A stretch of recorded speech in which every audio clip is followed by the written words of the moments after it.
is Guru Krishnan, and today I'm going to teach you how to make a puffin out of Bakoba fish. A puffin is a seabird that catches 20 fish in its beak. First we have to take the body part and you put it like this. And you put a stick, and that makes the wing goes at tip of here. And you add this feet for a puffin, and you do this in the same side again.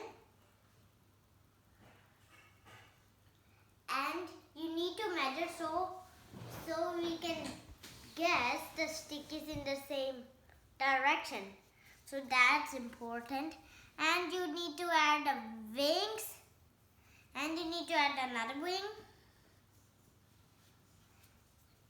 and you need to add another feet on the down, and you put a neck and a head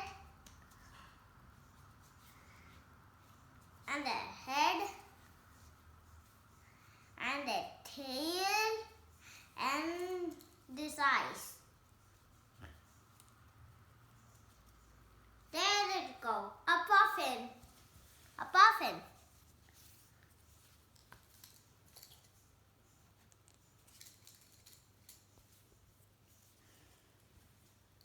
Bye bye. See you next week.